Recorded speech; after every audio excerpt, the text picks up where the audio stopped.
Baby কলার যে কোনো জামায় বাচ্চাদের হোক বড়দের ব্লাউজে হোক এই কলারটা কিন্তু খুবই মানানসই সুন্দর একটা কলার, তাই না? গতকালকে আমি এই মেজারমেন্টটা দিয়েছিলাম। মেজারমেন্টটা দেওয়ার পর অনেক আপুর উপকৃত হয়েছে। অনেক আপু আমাকে কমেন্ট সেকশনে কমেন্ট করেছো, আপু মেজারমেন্ট দিছো কিন্তু হাতে কলমে যদি আমাদেরকে একটু কাটিংটা দেখিয়ে দিতে তাহলে আর একটু ভালো হতো। সেজন্য আমি চিন্তা করলাম, যেহেতু আমি এখানে 2 বছরের একটা বেবির মেজারমেন্ট দিয়েছি, আমি এটা তোমাদেরকে কেটেই দেখাই।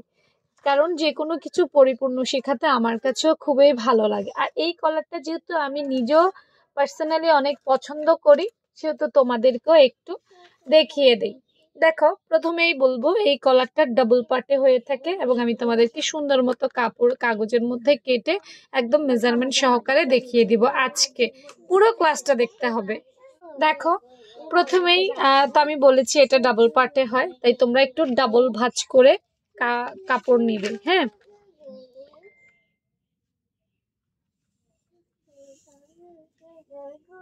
একটা পার্ট আর দুইটা পার্ট, এবং এই কলারটা সামনে পেছনে দুই পাশেও দেওয়া যায়।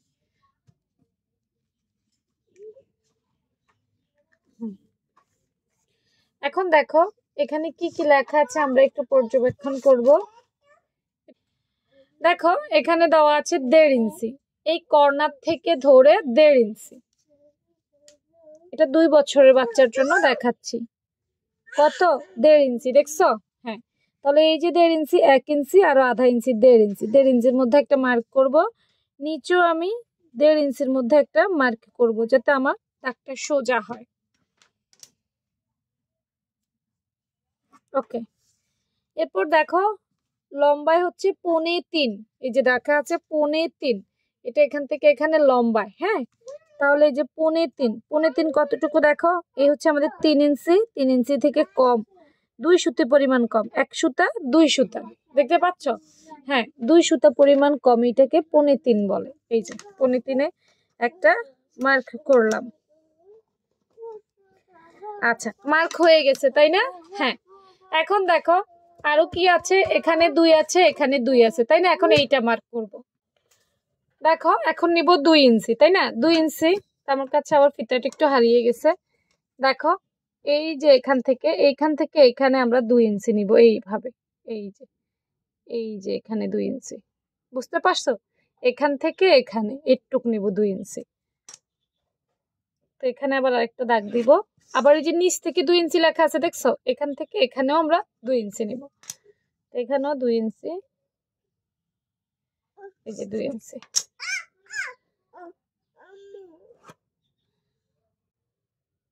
দেখতে পাচ্ছ?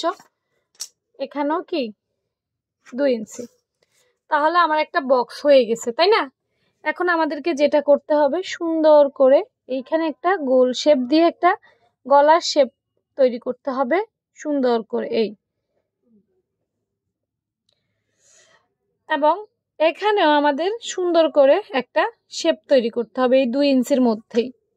ঠিক আছে, এইভাবে সুন্দর করে একটা শেপ তৈরি করতে হবে, মানে রাউন্ড যাতে হয় সেটা আমাদেরকে খেয়াল রাখতে হবে এই 2 ইঞ্চির মধ্যে। আচ্ছা, এখন যেটা করব, আচ্ছা অনেকগুলো দাগ দেখা যায়, তাই না? হ্যাঁ, একটু করতে গেলে এরকম হবেই, কাটিংটা যেন সুন্দর হয় সেদিকে খেয়াল রাখতে হবে। আর তোমরা যদি ওই যে গোল গলার কাটিং স্কেলটা একটু শিখে রাখো তাহলে আরেকটু ভালো হবে। নাও, আমাদের গোল গলা হয়ে গেছে। আমরা একটু গলাটা একটু চেক করব, গোল হয়েছে কিনা এটা একটু চেক করে নিবা। আচ্ছা, আমি নিচেরটা সরাইলে আরেকটু ভালো হবে, এটা সরাই ফেলবো। হ্যাঁ, প্রথমেই গোল গলাটা ঠিক আছে কিনা চেক করব। চেক করলাম, দেখো আমি তো একদম জিরোতে লেভেল থেকে শেখানোর চেষ্টা করছি, ঠিক আছে? তারপরে এইটা করব।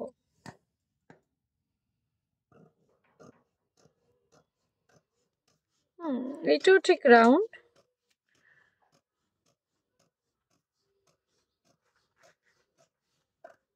না, এটাও হয়েছে। এটাও আমরা একটু খুলে দেখবো যে গোল হয়েছে কিনা। হ্যাঁ, আচ্ছা হয়ে গেছে। হয়ে যাওয়ার পর এখন যেটা আমাদেরকে চেক করতে হবে সেটা হচ্ছে এই যে কর্নার, দেখো বেবি কলারের জন্য এই কর্নার থেকে হালকা একটু এইরকম শেপ, ঠিক আছে? এই যে এভাবে একটু শেপ দিব সুন্দর করে, দিয়ে আমরা এখান থেকে এটা এইভাবে, দেখো প্রথমবারই শেপ কিন্তু সুন্দর হবে না, আমারও হয় না, আমি প্রথমেই বলতে পারি না যে আমার শেপটা আসলে সুন্দর হয়েছে কিনা, আমি দেখে দেখে করি আস্তে আস্তে। এই যে শেপ বেবি কলার হয়ে গেছে, দেখছো অনেক সহজ না? অনেক সহজ। তার মাঝখান দিয়ে আটকানো আছে, সাইডে আমরা পরবর্তীতে আমাদের প্রয়োজনে খুলে ফেলবো, খুলে এটা সেলাই করবো। আর এটা ডাবল পার্টে হয়, এই যে ডাবল পার্টে, সিঙ্গেল পার্ট দিলেও যে হবে না ব্যাপারটা তা না। হ্যাঁ, আর এই গলাটা অনেকভাবে অ্যাডজাস্ট করা যায়, জামার সাথে পাইপেনও দেওয়া যায়, ফিতাও দেওয়া যায়, তোমার লেইসও দেওয়া যায়, আবার পট্টিও ব্যবহার করা যায়। আসলে সেলাইয়ের এক এক ধরনের এক একজনের পদ্ধতি, যে যার মতো করে সুবিধা মতো নিতে পারে। ঠিক আছে, তো ভালো থেকো সবাই। এই ধরনের সহজ সহজ কাটিং গুলো পেতে অবশ্যই পেজটা ফলো রাখবো। আরেকটা কথা বলে দিই, অনেকে ভাবতেছো 2 বছরের বাচ্চার জন্য এটা কি অনেক মোটা হয়ে গেছে? না, এটা অনেক মোটা হয়নি। কারণ হচ্ছে আমাদের আধা ইঞ্চি পরিমাণ কিন্তু এখানে সেলাই চলে যাবে, আবার আমাদের আধা ইঞ্চি সেলাই কিন্তু এখানে চলে যাবে। ঠিক আছে, যেহেতু এটা কাপড়ে কাটিং করেছি, তখন কিন্তু এটা এত চিকন হয়ে যাবে, এত মোটা থাকবে না। ঠিক আছে, এটা আমি একদম কাটিং করে দেখাইছি, সেলাইয়ের পর কিন্তু এটা আরো কমে যাবে, চিকন হয়ে যাবে, তখন এটা 2 বছরের বাচ্চার জন্য একদম পারফেক্ট হয়ে যাবে। এবং এটা একদম 2 বছরের বাচ্চার জন্য একদম পারফেক্ট একটা মেজারমেন্ট। ভালো থেকো সবাই, আল্লাহ হাফিজ।